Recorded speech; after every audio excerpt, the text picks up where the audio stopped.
오늘 말씀의 제목은 결코 포기하시지 않는 삼위 하나님이란 제목으로 말씀 나누기 원합니다. 여러분들 죄에 대해서 어떻게 생각을 하십니까? 죄가 어떤 종류의 것이냐, 또 어떤 크기, 죄의 그 깊이가 어느 정도냐에 따라서 성도들의 태도는 많이 달라집니다. 비교적 가벼운 죄를 범했을 때 우리는 어떻게 생각합니까? 대수롭지 않은 일로 여기고 회개하지 않아도 그냥 넘어가도 될 것처럼 우리가 생각합니다. 그래서 그 죄에 대해서 깊이 생각하지 않고 간과하는, 잊어버리는 경우가 많습니다. 그런데 그 죄가 가벼운 죄가 아니라 돌이킬 수 없는 아주 큰 죄가 되었을 때 이 죄에 대해서 사람들은 어떻게 반응합니까? 그 죄를 하나님께 고하긴 고하지나 하나님께서 그것을 도말해 주셨다라고 믿지 않는 것 같습니다. 그 죄에서 헤어나지 못하고 분명히 하나님께 아뢰으나 평생 간직하고 살아가는 분들을 참 많이 봅니다. 그 죄의 지배 아래 묶여서 그 죄로 말미암아서 힘들어하고 신음하고 또 심지어는 자신의 구원까지도 그 죄로 말미암아 의심하고 자신은 이제 돌이킬 수 없는 존재가 되어버렸다라고 하면서 절망하는 분들을 이렇게 보게 된다는 것이죠. 이렇게 자신이 저지른 죄의 어떤 크고 작음이나 어떤 종류에 따라서 성도들이 놀랍게도 다른 태도를 보인다는 것이 이상한 일이어야 됩니다. 그런데 우리는 이것을 이상스럽게 생각하지 않아요. 뭔가 가벼운 죄들은 하나님 앞에 죄가 아닌 것처럼 여기고 무거운 죄들은 아무리 하나님께 회개해도 벗어날 수 없는 것처럼 우리가 생각을 해버립니다. 이렇게 죄의 어떤 경중이나 죄의 어떤 종류에 따라서 우리의 태도가 달라지는 원인이 무엇일까요? 알미니안들은 이렇게 주장을 했습니다. 성도는 모든 것을 잃어버릴 수도 있다라고 주장합니다. 이 말이 뭐냐면 분명히 하나님의 은혜로, 알미니안들의 주장입니다. 하나님의 은혜로 우리가 구원을 받지만 그 은혜를 받아들이는 선택의 권한은 우리에게 있는 것이고, 그래서 우리가 선택해서 받았음에도 불구하고 신자들이 타락을 하는데 신자들이 자기 선택으로 자기의 자유의지로 타락하였을 때 하나님의 구원으로부터 완전히 모든 것을 빼앗겨 버릴 수도 있다. 그래서 사람의 범죄함으로 말미암아서 사람이 영원히 버림당할 수도 있다라고 이렇게 주장을 한다는 것이죠. 그래서 우리의 신앙 선배들이 그들이 주장하는 바를 말하면 이런 거죠. 참으로 중생한 신자도 의롭다함을 받은 것으로부터, 그리고 그 은혜와 구원으로부터 타락할 수 있을 뿐만 아니라 자주 정말로 타락하고 영원히 잃어버린 바 되기도 합니다. 이렇게 알미니안들이 주장하는 거죠. 그러니까 하나님이 택하심과 하나님의 구원하심이 사람의 행위로 말미암아서 완전히 다 잃어버릴 수도 있다. 이런 주장을 하는 것입니다. 하나님께서 우리를 구원하시고 우리에게 베푸신 그 은혜가 또 예수 그리스도를 우리에게 내어주셔서 그 예수의 피로 말미암아서 우리가 의롭게 되고 성령 하나님으로 말미암아서 우리가 거룩해 되었는데도 불구하고 사람의 범죄함으로 이 모든 것을 한 번에 잃어버릴 수 있다. 이렇게 말하는 것은 결국은 삼위 하나님의 구원에 관련해서 전부 부인하는 형태가 되는 것이죠. 이것이 알미니안들의 주장입니다. 그런데 놀라운 것은 아까 서두에서 제가 밝혔던 것처럼 조국 교회 안에 많은 성도들이 알미니안적인 사고를 그대로 갖고 있습니다. 그래서 뭔가 작은 죄로 인하여서는 자신의 구원에 어떤 해가 없을 것이라고 생각하지만 어떤 큰 죄에 대해서는 자신의 구원이 상실되었다, 상실될 수도 있겠다라는 생각을 갖게 된다는 것이죠. 그래서 그 죄에서 못 벗어나고 평생 그 짓눌려 살아가는 성도들이 있다는 것입니다. 여러분들은 어떠십니까? 여러분들은 하나님이 베푸신 구원을 전적으로 하나님의 베푸심으로 신뢰하십니까? 아니면 여러분들의 행위로 인하여서 그것이 번복될 수 있다고 믿으십니까? 이것은 굉장히 중요한 신앙의 양태를 드러냅니다. 하나님의 구원, 삼위 하나님의 100% 구원하심으로 믿는 신자는 자신 안에서 전혀 소망을 발견하지 않아요. 하나님의 어떠하심을 알기 때문에 그 하나님을 의존하며 살아가는 것이죠. 그러니까 성도들이 하나님에 대해서 무지하기 때문에 하나님이 나에게 베푸신 구원의 그 의미를 모르기 때문에 이런 염려를 한다는 것이죠. 뭔가 내가 거짓말하는 정도 아니면 다른 사람한테 속이는 정도는 아무것도 아닌 것으로 여기지만 예를 들어서 인생에서 누군가를 내가 죽인다든지 교통사고를 해서 죽인다든지 아니면 뭐 의도적으로 뭔가 큰 범죄에서 교도소로 갔다 온다든지 그럼 이런 걸로 인하여서 내 구원이 뭔가 번복될 수 있고 수정될 수 있는 것처럼 생각하는 경향은 삼위 하나님께서 우리를 향한 그 구원의 계획이 무엇인지를 전혀 아는 바가 없다라는 거예요. 머리로 안다고 해도 그는 그 하나님 베푸신 대로 살아가는 자가 아니에요. 그러니까 모르는 거죠. 또 삼위 하나님께서 얼마나 긍휼이 많으시고 삼위 하나님의 그 작정하심, 삼위 하나님께서 온 우주 만물을 창조하시고 어떻게 계획에 나가서 그것을 섭리로 이끄시고 또 전국에는 어떻게 될 것인가 이 하나님의 작정하심이 1.1핵도 변함이 없고 작정하신 그대로 다 실현되는 하나님이신데 그것을 알지 못하고 믿지 않기 때문에 이러한 일들이 있다라는 것입니다. 다시 말하면 하나님께서는 분명히 하나님의 놀라운 그 구원의 은혜를 우리에게 베푸셨으나 그 베푸신 그 구원의 은혜를 누리지 못하고 살아가는 것은 우리가 하나님에 대해서 무지하기 때문에 그렇다라는 것입니다. 그러니까 여러분들이 잘 생각을 해보셔야 돼요. 여러분들이 과거에 지은 죄로 말미암아 지금도 발목 잡혀 있다라는 것은 여러분들이 삼위 하나님에 대해서 그만큼 모른다라는 것입니다. 삼위 하나님과 교제하지 않고 있다라는 거예요. 어떻습니까? 제가 누구랑 교제하는데 그 교제하는 사람이 어떤 성격이고 어떤 것을 알면 그 사람의 장점을 내가 그 사람으로부터 혜택을 받고 그 사람과 교제하기 때문에 그 장점에서 뭔가를 누리면서 살아갈 수가 있는 거예요. 그런데 교제하지 않는 사람은요, 하나님이 어떤 분인지를 알 길이 없고 안다 해도 그것이 자신에게 아무런 영향을 주지 않는다라고 생각을 합니다. 그렇기 때문에 사람이 하나님께서 베푸신 구원인데도 불구하고 자신의 행위로 인하여서 이 구원이 취소될 수 있다라고 믿는 것이죠. 그래서 저와 여러분들이 뭔가 큰 범죄가 있으면 어떻게 합니까? 내 영혼이 다 끝난 것처럼 착각하면서 살아가는 경향이 있다라는 것입니다. 결국은 신앙의 양태는 하나님을 얼마나 바르게 알고 그 하나님과 교제하느냐 이것에 따라서 엄청난 차이를 나타낸다는 것입니다. 그래서 사실은 하나님께서 우리에게 당신의 어떠하심을 분명히 알리셨습니다. 당신의 영원한 작정과 계획은 절대 취소되거나 변경되지 않는다라는 것을 우리에게 알리셨고 또 그러한 구원을 누리는 하나님의 백성은 당연히 하나님이 한번 나를 택해 주셨으면 그 택하심이 언제까지 유효합니까? 영원까지 유효한 거예요. 내가 먼지거리를 해도 하나님의 구원하심으로 말미암아서 나는 구원받은 백성이기 때문에 그렇다고 말해서 제가 구원파적으로 말하려고 하는 것은 아니에요. 하나님의 그 삼위 하나님의 구원하심과 택하심이 강력하기에 내 구원은 취소되지 않는다는 것이죠. 그러니까 구원받은 백성에게 남은 것은 뭐만 남았습니까?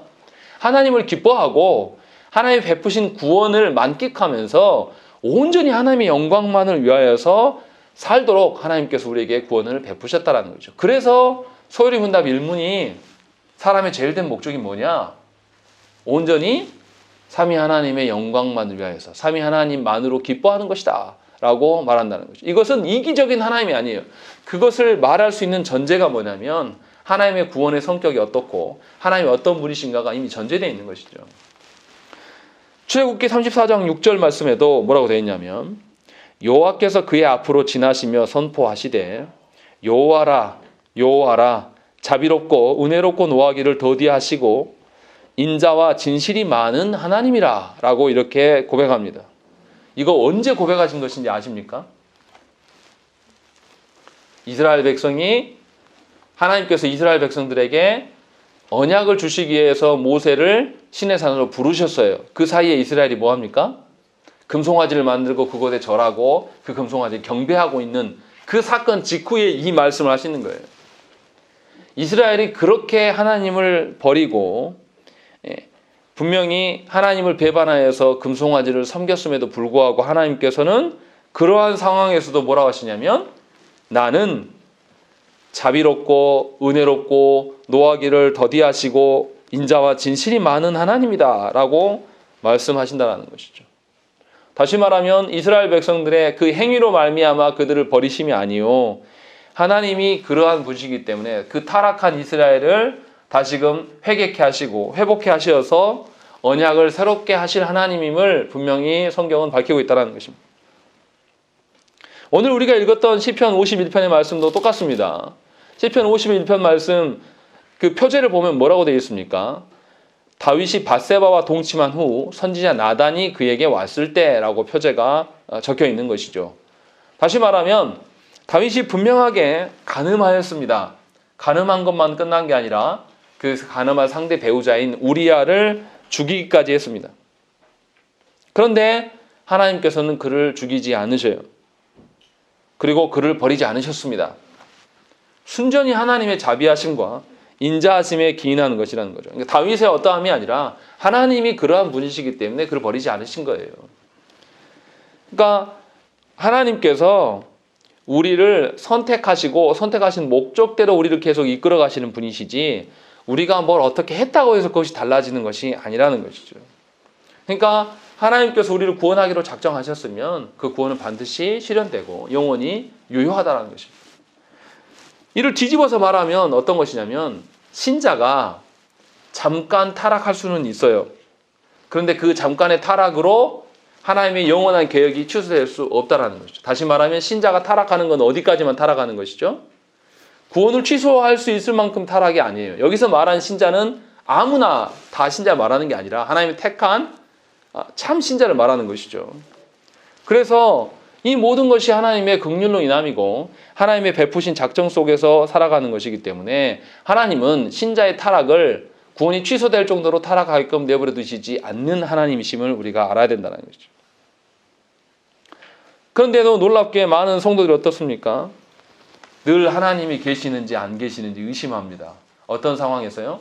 뭔가 나에게 조금만 어려운 상황이 닥치면 하나님이 계실까? 하나님 계신다면 나한테 이렇게 하실까?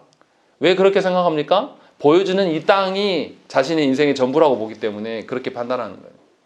또 보여주는 자신의 죄가 너무나 크고 하나님이 베푸신 그 은혜보다 하나님이 우리를 향한 그 구원의 계획들과 삼위 하나님이 우리를 향해서 행하시는 그 구원의 전반적인 일들보다 자신의 죄악이 더 큰 거죠. 그렇게 보기 때문에 낙심하고 좌절하면서 하나님이 자신을 버려뒀다, 나는 혼자다 라고 생각하는 것들을 갖게 된다는 것이죠. 그러나 분명하게 우리 모두는 알아야 됩니다. 저와 여러분들의 구원은 누구의 작품이냐면 삼위 하나님의 작품이에요. 삼위 하나님께서 그렇게 하시기로 작정하셨단 말이에요. 그러니까 우리가 뭘 알아야 됩니까? 삼위 하나님에 대해서 알아가야 되는 거예요. 우리가 할 일이 뭔가 우리의 노력으로 뭔가 하나님 어떻게 가지고 하나님께 올려드리고 이런 생각할 게 아니라 하나님이 어떤 분인가, 그 하나님은 우리를 또 어떻게 대하시는가를 알아야지 신뢰함이 생긴다는 거죠. 그러니까 나에게 신뢰할 것이 있습니까? 없습니까? 하나도 없어요, 우리한테는. 그런데 우리는 뭘 보고 낙심하죠? 나를 보고, 내가 뭔가를 결과를 드러낸 걸 보고 낙심하는 경향이 굉장히 큽니다. 이것이 지금 6조에서 이야기하는 내용이에요. 그리고 7조에서는 무슨 이야기합니까? 이 타락한 신자라 할지라도 하나님께서 어떻게 보존하시냐면 중생의 씨를 그들 안에서 보존하신다라고 이야기하는 것이죠. 이것이 7조의 첫 줄 끝부분에서 말씀하시는 거죠. 분명히 하나님께서는 중생의 씨를 사라지거나 완전히 썩어 없어지게 내버려 두지 않으시고 신자가 타락하였을지라도 그것을 보존해 주신다라고 말씀하고 있는 것입니다. 요한일서 3장 9절에 보면 하나님께로부터 난 자마다 죄를 짓지 아니하나니 이는 하나님의 씨가 그의 속에 거함이요 그도 범죄하지 못하는 것은 하나님께로부터 났음이라 이렇게 고백합니다. 그러니까 요한이 신자가 결코 죄를 범하지 않는다라고 말하는 것은 아니에요. 분명히 신자가 타락하여서 죄 가운데 살아갈 수도 있어요. 그런데 하나님께서 그를 영영 그대로 두시지 아니하시고 그의 중생의 씨앗을 취소할 만큼 상황까지도 내버려 두시지 않는다는 것이죠. 그렇기 때문에 저와 여러분들은 나의 어떠함을 두고 구원을 평가하지 말라는 거예요. 나의 어떤 기반을 두고 삼위 하나님께서 행하신 구원을 과소평가하지 말라는 것이죠. 이것은 큰 교만입니다. 여전히 뭐냐면 하나님 뜻대로가 아니라 누구 뜻대로인 거죠? 자기 뜻대로예요. 그러면서 하나님께 죄송하다 그래요. 그렇게 하는 것 자체가 죄송이라니까요. 하나님께서 베푸신 구원 자체를 무시하는 거예요. 그러니까 어떻게 합니까? 그 구원이, 하나님 베푸신 그 구원의 능력이 내가 어떻게 하느냐에 따라서 달라진다고 생각하는 것입니다. 분명히 우리가 알아야 돼요. 하나님께서 우리를 구원이 취소될 정도로의 타락 가운데 두시지 않는다. 그리고 우리 안에 베푸신 중생의 그 씨앗들을 결코 취소하지 않으신다. 우리를 보존하신다는 것이죠. 그런데 알미니안들은 이거를 뒤집는 것이죠. 하나님의 구원은 얼마든지 취소될 수 있다. 사람의 선택 여하에 따라서 중생의 씨가 소멸될 수도 있는 것이고 하나님께서 우리를 버리실 수도 있다. 그러나 버려진 우리들이 다시 구원의 은총을 받아서 다시 번복되기도 한다. 이것이 알미니안들의 주장이에요. 근데 이러한 사고를 한국교회 성도들한테 그대로 갖고 있습니다. 뭔가 자기가 잘못하면은 큰 나락으로 떨어져 가지고 하나님 안 계신 것처럼 살다가 어떻게 하나님이 어떤 계기를 줘서 다시 뭔가 자기가 뭔가를 결과를 이뤄내면 어떡해요? 또 의기양양해가지고 내가 이거 했습니다. 이렇게 해서 교회 나오는 성도들이 있어요. 그러니까 신앙생활을 하는데 하나님을 모르기 때문에 하나님 베푸신 구원의 성격이 어떤 것인지를 전혀 모르기 때문에 요동을 하는 것입니다. 좋을 때는 하나님에 대해서 정말 다 내줄 것처럼 이야기했다가 또 싫을 때는 어떻게 합니까? 완전히 하나님 안 계신 것처럼 자기 멋대로 살아갔다가 또 하나님 은혜 주시면 다시 와가지고 이런 신앙생활을 하는 거죠. 정말 유치한 겁니다. 가장 수준이 낮은 거예요. 왜 이렇습니까? 하나님이 누군지를 알지 못하고 하나님이 어떤 구원을 베푸신지 모르고 하나님 구원을 베푸신 그 영향력이 무엇인가를 전혀 모르는 거예요. 왜 그렇습니까? 하나님과 교제하지 않기 때문에 그래요. 여전히 자기 생각으로 살아가기 때문에 그렇다는 것입니다. 혹여나 여러분들 가운데 그런 분이 있다면 분명히 오늘 말씀을 잘 들으셔야 돼요. 여러분들은 하나님을 전혀 아는 바가 없다는 것입니다. 그 점에 대해서 하나님께 회개해야 됩니다. 여전히 과거의 죄악에 붙잡혀서 여전히 거기에서 헤어나오지 못하고 나는 아무런 행할 능력이 없다. 나는 아무것도 못한다라고 생각하는 것은 우리의 착각입니다. 하나님께서 우리에게 자격을 부여하셨어요. 하나님께서 원래 우리가 그런 존재인지 모르시고 우리를 구원하셨습니까? 원래 자격 없는 인간들인지 다 아시고 또 우리가 하나님이 보시기에 어떠한 짓도 할 수 있는 존재임을 하나님 이미 아시고 우리를 택하셨어요. 근데 우리는 교만해서 하나님 그걸 모르시고 하셨을 거야. 하나님이 나를 잘 몰라서 그렇게 하셨을 거야 라고 우리는 늘 생각합니다. 그리고 그 영역 안에서 늘 생각해요. 그러니까 살아갈 때 어떤 일이 일어납니까? 감사가 안 나오는 겁니다. 하나님이 베푸신 그 구원의 가치를 알면 보이지 않는 하나님 나라를 소망할 수밖에 없고 그 나라가 이미 확정되었기 때문에 그 나라의 살 도리를 하는 거예요. 여러분들 집이 여러분들에게 새 집이 생겨가지고 이제 곧 이사 간단 말이에요. 그럼 우리 어떻게 삽니까? 지금 내 집이 막 수리가 안 돼 있고 뭐 색깔이 안 맞고 그런다 해서 내 집을 지금 막 리모델링 합니까? 그런 사람이 어디 있습니까? 이제 들어갈 집 생각하면서 이 집 좀 안 좋은 상태도 어떻게 해요? 그냥 참고 견디는 거죠. 근데 힘들면서 울상지면서 죽을 둥 살 둥 하면서 견딥니까? 그렇지 않아요. 들어갈 집이 있기 때문에 이 집에서는 이제 얼마 안 사니까 난 즐거운 거죠. 민철 형제랑 나리 자매가 이제 결혼해서 한 집에 살 텐데 지금 아빠 집에 머물면서 무슨 생각합니까? 나 곧 있으면 여기 안 산다. 나는 이제 저 집 간다. 그 생각 때문에 이 집이 약간 불편해도 괜찮은 거예요. 무슨 말이냐면 신자가 하나님이 누구신지를 알고 하나님이 어떤 분이신가를 알고 하나님 베푸신 그 구원의 능력들을 경험하면 이 땅에서 뭘 바라보고 살겠습니까? 하나님이 어떠하심, 하나님과 교제하면서 살아갈 수밖에 없는 겁니다. 이것이 지극히 정상적인 신자의 합당한 태도라는 것입니다. 어떤 신앙이 완전히 좋고 신앙이 탁월한 분들의 특징이 아니에요. 지금 제가 말씀드리는 것은 누구나 하나님의 자녀라면 누릴 수 있는 그것을 우리에게 하나님께서 베푸셨다는 거죠. 그러니까 저와 여러분들 모두 다 이것을 누리셔야 돼요. 그런데 놀랍도록 한국 교회 안에 이런 성도가 보기가 힘듭니다. 이상하게 30년 전에 제가 봤던 그런 성인들과 지금의 성인들의 모습은 너무나 달라요. 30년 전에 저희 동네에서 하루 세끼 못 먹는 집이 있었어요. 근데 저는 저희 동네에서 지금 그런 집 못 봤거든요. 근데 지금 더 살기 힘들어요. 그리고 30년에 차가 어디 있었습니까? 저희 아버지 오토바이 한 대만 있어도 사람들이 신기했는데, 그런 동네에 살았어도 다 하나님 하나님 주여 주여 부르면서 살았어요. 근데 그런 성도들이 찾아보기 힘든 시대예요. 왜 그렇습니까? 우리가 정말로 살기가 힘들어졌나요? 정말로 이 나라가 하나님의 그 도우심과 은혜가 없어서 우리가 정말로 힘겹고 곧 죽을 상황인가요? 그렇지 않아요. 하나님과 교제함이, 하나님이 누구신지를, 하나님 베푸신 그 구원의 은혜를 우리가 전혀 귀하게 여기지 않기 때문에 그렇게 살아가는 거예요. 그래서 한국교회가 망조된 것이죠. 이것은 신앙이 좋은 분만이 해야 될 일이 아니라 모든 신자들이 해야 돼요. 모든 신자들이 하나님께서 우리를 죄 가운데 있는 우리들을 회개케 하시고 다시금 하나님의 경건한 자녀로 이끌어 가신 분이심을 알아야 돼요. 만약에 그것을 아는 신자라면 어떡하겠습니까? 자신의 죄악을 보면서 어떻게 해요? 좌절하고 낭망하는 것이 아니라 자신의 변화되지 않음을 놓고 깊은 슬픔을 가질 거예요. 자신의 그 죄성을 바라보면서 낭망하고 좌절하고 끝났다라고 생각하는 것이 아니라 하나님 주신 그 경건한 슬픔을 갖고 살아갈 거예요.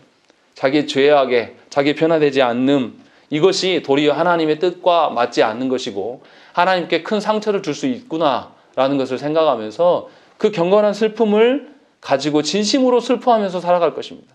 이 슬픔은 앞에서 말씀드렸던 것처럼 요동하는 신자의 태도와 다른 거예요. 이러한 슬픔을 가진 자는 요동하지 않아요. 그 마음이 하나님 앞에서 상하고 통회하는 심령이 갖고 있지만 결코 변함없이 하나님을 바라볼 수 있는 심령이라는 것이죠. 오늘 17절 말씀이 바로 그겁니다. 17절 말씀 한번 읽겠습니다. 시편 51편 17절 말씀 읽겠습니다. 시작. 하나님께서 좋아하시는 하나는 상한 심령이라 하나님이여 상하고 통회하는 마음을 주께서 멸시하지 아니하시리이다. 예, 하나님께서 구하시는 제사는 상한 심령으로 나아가는 거다. 이게 무슨 말입니까? 자신이 밧세바를 간음하고 우리아를 죽이고 하나님께서 왕직을 자기에게 부여하셨으나 하나님이 부여하신 대로 왕의 면모를 보이는 것이 자신 안에 하나도 없는 거예요. 그러니까 하나님 베푸신 것을 자기가 하나도 누리지 못하고 하나님의 하나님 되심을 왕으로서 다 가리웠단 말이에요, 자기가. 그러니까 너무나 마음이 아픈 거예요, 자기가. 자기 때문에 마음이 아픈 게 아니라 자기를 바라보시고 아파하실 그 하나님 때문에 자기 마음이 상한 거예요. 속상한 거란 말이에요. 그래서 하나님께 하나님 얼마나 슬프십니까? 하나님 저로 인하여서 얼마나 괴로우십니까? 이러면서 그 마음으로 하나님께 나아가는 그것을 고백하고 있는 것입니다. 그러니까 하나님의 그 어떠하심과 하나님 베푸신 구원을 누리고 있는 사람들의 마음은 늘 자신의 죄로 인하여서 하나님이 아파하실 것을 염두에 둔 이 경건한 슬픔을 누리며 살아가는 자들이에요. 그러나 이 경건한 슬픔이 세상에 갖는 슬픔하고는 분명히 차이가 있습니다. 세상이 주는 슬픔은 어떤 것입니까? 후회를 가져와요. 후회해서 더 나가면 어떻게 돼요? 생을 마감합니다. 최근에 어떤 여자 아이돌 가수가 자살했잖아요. 구하라 씨가 28살밖에 안 먹었는데 자살했습니다. 그게 광주 출신이에요. 그 자매가 만약에 그렇게 연예인이 안 되고 일찍 광주에서 우리를 지나다가 만나서 복음을 들었으면 어떻게 됐을까요? 그가 자신의 인기가 사그라들고 사람들한테 지탄을 받고 또 자기 교제하는 남자하고 법정에서 다투다가 그것에 이제 좌절해서 자살한 것 같은데 사람들의 말에 휘둘리지 않았을 거예요. 하나님 알았다라면. 그런데 세상이 주는 슬픔은 어떻습니까? 후회와 사망만을 가져옵니다. 그러나 하나님이 주신 경건한 슬픔은 어떻습니까? 근심을 잊게 하지만 그 근심으로 인하여서 어떻게 합니까? 하나님 앞에 자기 자신을 발견하게 되는 거예요. 그래서 회개로 나아가게 합니다. 그러니까 신자에게는 이 경건한 슬픔이 모두 다 있어야 돼요. 우리는 완벽한 존재가 아니라 우리의 죄로 인하여서 늘 고달파하기 때문에 이러한 경건한 슬픔을 갖고 있는 자는 분명히 하나님께서 자신을 다시 회복하시라는 믿음을 갖는 자들입니다. 그래서 결국에는 그리스도께서 주시는 기쁨으로 다시 회복될 것이에요. 이렇게 우리에게 남겨진 인생 가운데 하나님이 경건한 슬픔을 주신다는 것입니다.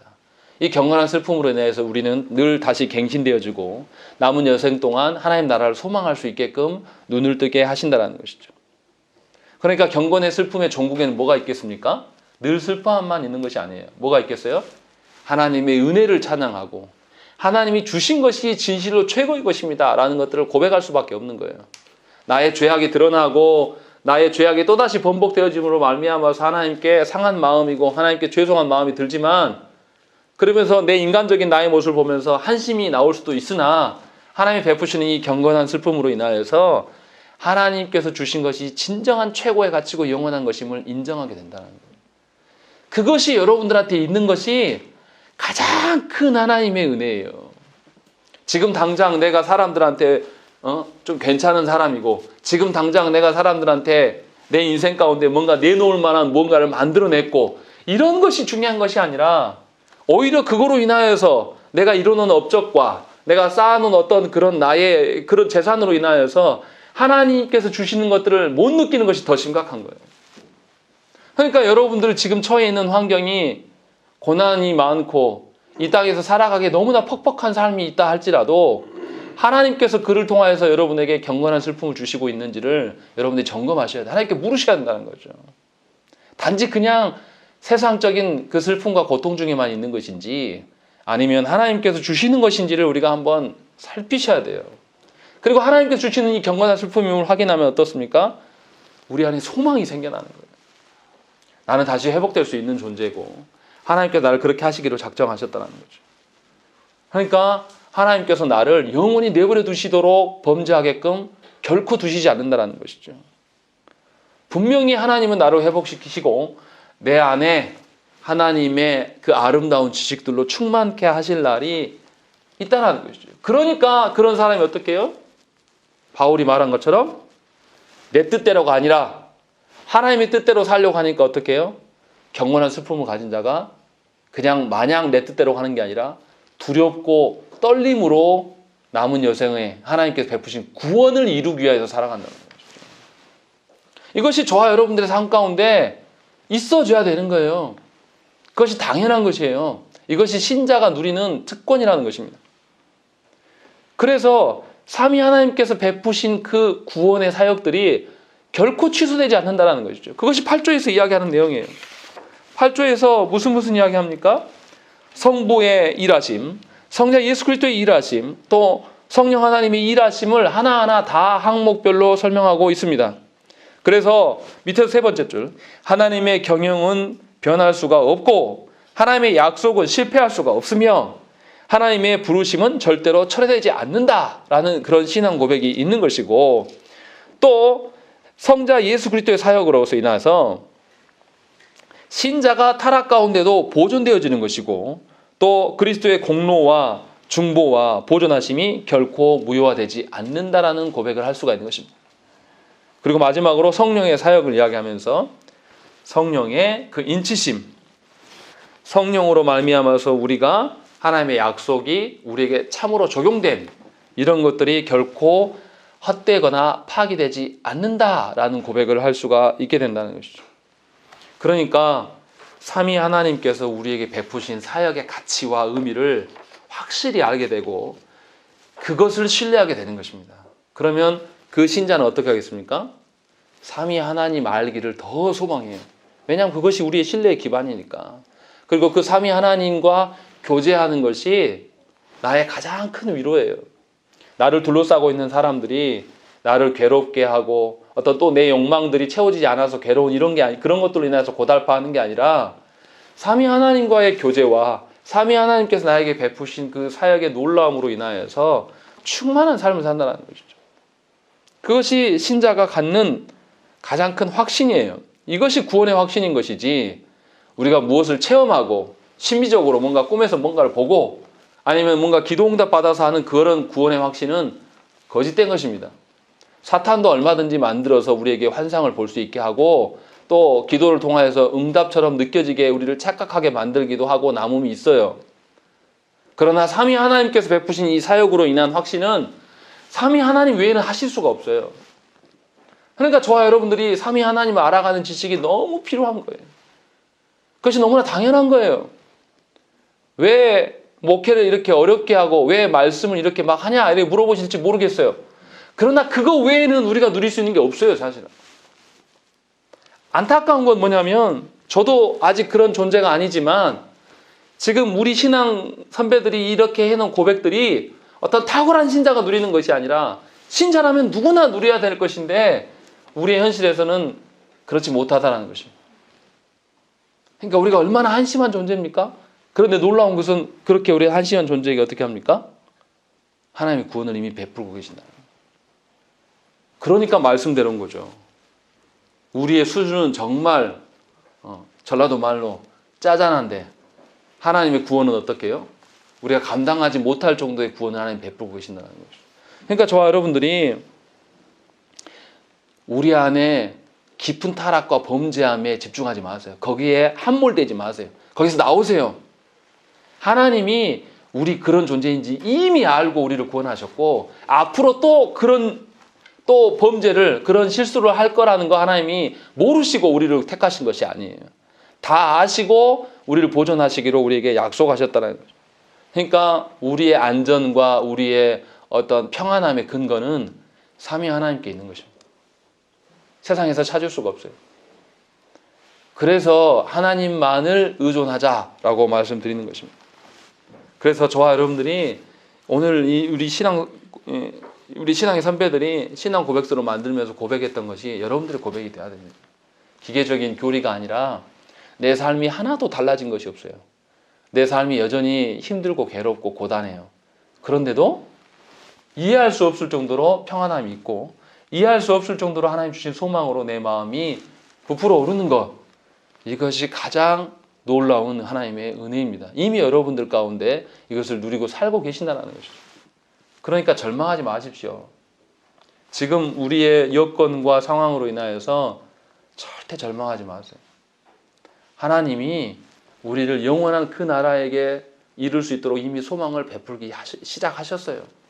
이것은 분명히 완성될 것입니다. 우리가 죄로부터 완전히 자유할 날이 곧 와요. 그래서 그날을 소망하면서 살아가셔야 됩니다. 어떤 믿음이 좋은 영성이 뭔가 영빨이 남보다 특별한 그런 사람만 누리는 것이 결코 아닙니다. 모든 신자에게 주신 것이기에 여러분들이 모두 다 이것을 누리면서 하나님을 알아가는 인생 되시기를 간절히 축원합니다. 함께 기도하겠습니다.